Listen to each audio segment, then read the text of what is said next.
नमस्कार दोस्तों, मैं सरोज पांडे। हर गिरा हुआ आदमी ऊपर उठ सकता है। यानी कि जो कोई भी जीवन में नाकामयाब है वो कामयाब हो सकता है, और जिस किसी को भी लगता है कि अब मैं जीवन में कभी नहीं उठ सकता हूँ, वो भी उठ सकता है। यानी कि कहने का मतलब यही है, हर गिरा हुआ आदमी ऊपर उठ सकता है। लेकिन कैसे? इस बात की गहराई में जाना बहुत ज़रूरी है कि कैसे ऊपर उठेगा। पहली बात कि ऊपर उठने के लिए किसी भी आदमी के सहारे की ज़रूरत आपको नहीं है।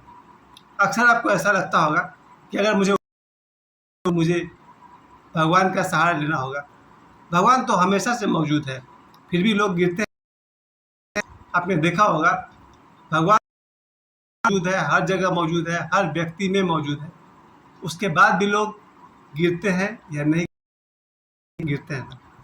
यानी कि आपको भगवान की भी ज़रूरत नहीं है। ऊपर उठने के लिए माता पिता की भी ज़रूरत नहीं है, क्योंकि जब कोई आदमी गिरता है तो ज़रूरी नहीं कि वो माँ बाप की वजह से गिरता है।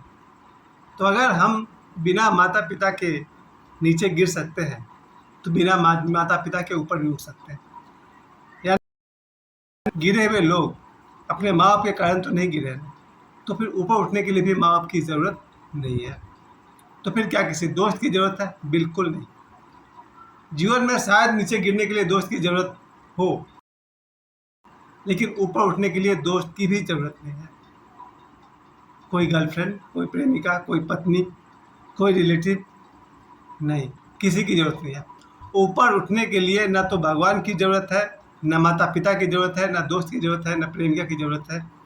ऊपर उठने के लिए सिर्फ एक बात की ज़रूरत है, अपने गलतियों को पहचानने की ज़रूरत है। जिस किसी को भी लगता है क्या गलती हो रही है, अगर वो अपनी गलतियों को पहचानने लगे तो फिर वो ऊपर उठने लगेगा। फिर से बता दूं, आदमी को जिस दिन ये एहसास हो जाए कि हम गिरे हुए नहीं हैं, वहाँ से वो उठना शुरू होगा। क्योंकि एक बार कोई आदमी अगर एक्सेप्ट कर ही ले कि हम तो गिरे हुए आदमी हैं, हमारा कुछ नहीं हो सकता है, फिर उसका सचमुच कुछ नहीं हो सकता है। सबसे पहली बात यह है कि गिरा हुआ आदमी मैं कह किसको रहा हूँ। मैं फिर से पूछ रहा हूँ, गिरा हुआ आदमी किसे कहते हैं? उतना बड़ा भयंकर कोई बात नहीं है कि हम किसी आदमी को गिरा हुआ कहते हैं। हम कौन होते हैं किसी को गिरा हुआ कहने वाले?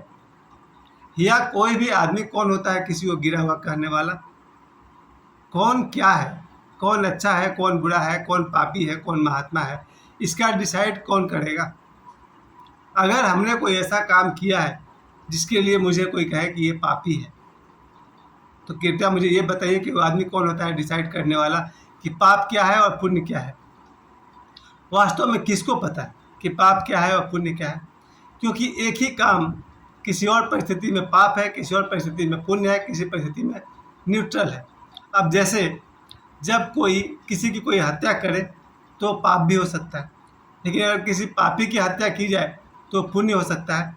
लेकिन जब जल्लाद किसी को फांसी देता है तो न्यूट्रल है। तो एक हत्या नाम का एक्टिविटी कहीं पाप बन सकता है, किसी परिस्थिति में पुण्य बन सकता है, किसी परिस्थिति में न्यूट्रल है, उदासीन है। तो ऐसे में कौन होते हैं हम डिसाइड करने वाले कि पापी कौन है, गिरा हुआ कौन है? फिर भी कुछ सामाजिक और नैतिक मूल्य है जिसके आधार पर कहा जा सकता है कि फला आदमी गिरा हुआ आदमी है। कैसे? पहली बात कि दूसरे को ये बोलने का कोई अधिकार नहीं होना चाहिए। हर आदमी को स्वयं ही तय करनी चाहिए कि ऐसा मैंने कौन सा काम किया है या करता हूँ जिससे मुझे दुख भोगने पड़ते हैं। और याद रखिएगा, जब जब हम कोई गलत काम करते हैं और उसके परिणाम में हमें दुख भोगने पड़ते हैं, वही पाप है। ज़रा सोचिए, अगर हमें पता चल जाए कि जिस काम को करने से हमें दुख मिलता है, उस काम को हम बार बार क्यों करें? और एक बार ये बात आपको समझ में आ जाए कि हमें अपनी गलतियों को पहचानना है, तो अपनी गलतियों को पहचान करके ही आदमी, हर गिरा हुआ आदमी ऊपर उठ सकता है। ये है एकमात्र चाबी ऊपर उठने का। आज तक जो कोई भी आदमी भारत के इतिहास में या पौराणिक कथाओं में, केवल वही आदमी ऊपर उठ पाया है जिसने ये रियलाइज़ किया, जिसने महसूस किया कि मैं गलत था। लेकिन जिस किसी को लगता है कि हम सही हैं, कोई आदमी अगर रिश्वत ले और उसको लगता है इसमें कौन सी बुरी बात है, सारी दुनिया के लोग लेते हैं, फिर वो आदमी नहीं उठ सकता है। जिस आदमी को गलत काम करने में बिल्कुल सही दलील उसके पास है कि नहीं ये तो नॉर्मल बात है, वो आदमी नहीं उठ सकता है। कुछ नैतिक बातें हैं जिसे हम सब स्वीकार नहीं करते, जैसे शराब पीना। अगर मुझे पता चले कि मेरे बच्चे शराब पीते हैं तो क्या मुझे खुशी होगी? नहीं। भारतीय संस्कार के मूल्य में अगर देखा जाए तो कोई भी भारतीय संस्कारी व्यक्ति नहीं चाहेगा कि उसका बेटा बेटी घर में बैठकर या कहीं भी शराब पिए। भारत की मैं नैतिकता की बात कर रहा हूँ, मैं वेस्टर्न कंट्री की बात नहीं कर रहा हूँ। अगर मेरे पिताजी को पता चल जाए कि मैं कहीं बैठकर शराब पी रहा हूँ, फिर क्या हो सकता है? फिर पिताजी का बचपन का जूता या बचपन का वो डंडे की मार मैं भूला नहीं।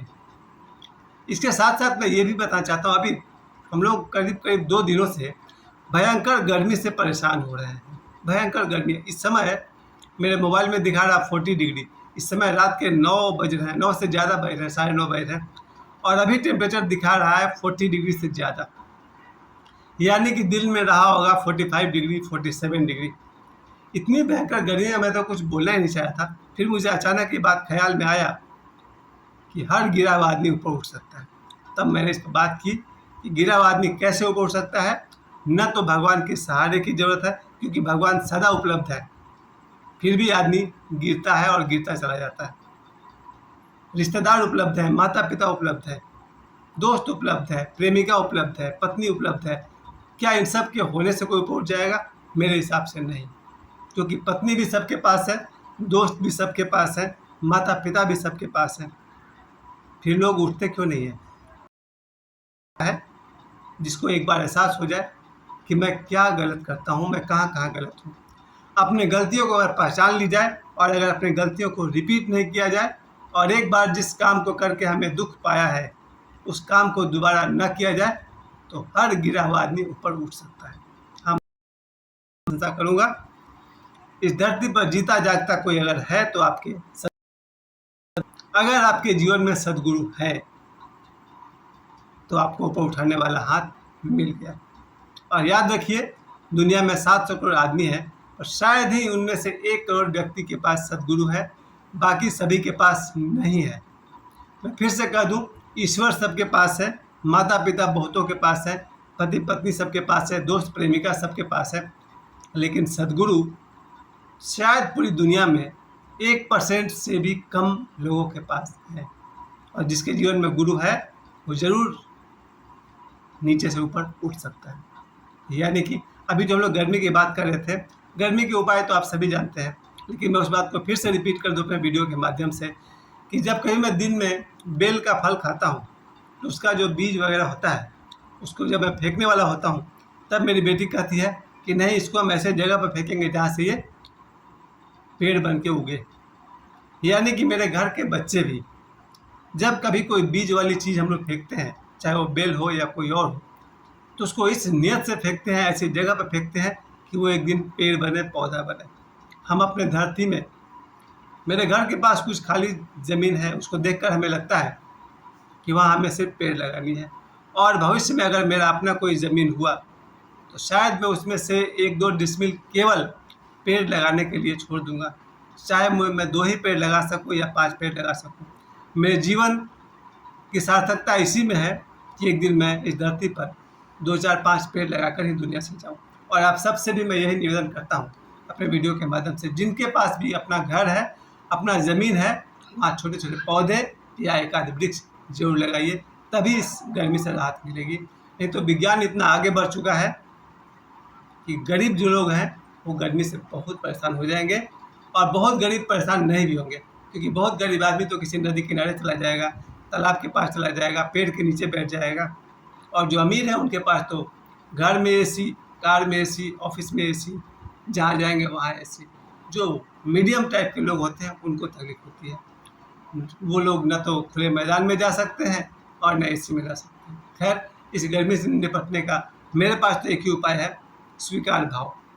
मैं गर्मी को स्वीकार कर लेता हूँ, है तो है, बदल सका तो ठीक, नहीं तो मैं गर्मी को स्वीकार करता हूँ। एक बार फिर मैं इस वीडियो के अंत में कह दूँ, जो गिर सकता है वो उठ भी सकता है, जो गिर सकता है क्यों नहीं उठ सकता है? कैसे उठ सकता है? अपने गलतियों को पहचान कर। मुझे समय देने के लिए आप सभी को बहुत बहुत धन्यवाद। प्रणाम।